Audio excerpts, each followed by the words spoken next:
আওয়ামী লীগ সরকারের বিগত ১৫ বছরে বিদ্যুৎ খাতে ক্যাপাসিটি চার্জ ও প্রকল্পের নামে মোট ১ লাখ কোটি টাকারও বেশি লুটপাটের অভিযোগ অনুসন্ধান করছে দুদক। এই লুটপাটের একটি বড় অংশ জুড়েই সংস্থাটির কাছে নাম এসেছে সামিট গ্রুপের।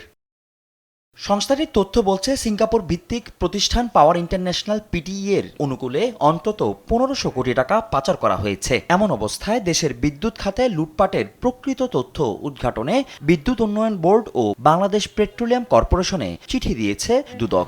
সামিট গ্রুপের যে বিরুদ্ধে যে মানি লন্ডারিং এবং জ্ঞাত আয় বহির্ভূত সম্পদ অর্জনের অভিযোগ রেকর্ড সংগ্রহের জন্য বাংলাদেশ পেট্রোলিয়াম কর্পোরেশনের চেয়ারম্যান এবং বাংলাদেশ বিদ্যুৎ উন্নয়ন বোর্ডের চেয়ারম্যান বরাবর পত্র প্রেরণ করেছেন।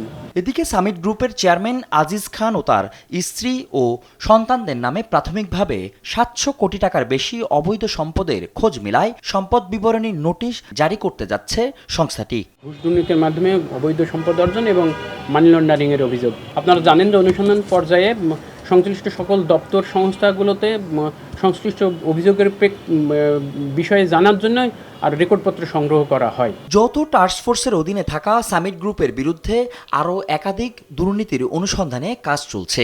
এরই মধ্যে সামিট গ্রুপের স্থাবর অস্থাবর সম্পদ জব্দের আদেশ দিয়েছে আদালত। ফজলে আদিত্য, দেশ টিভি, ঢাকা।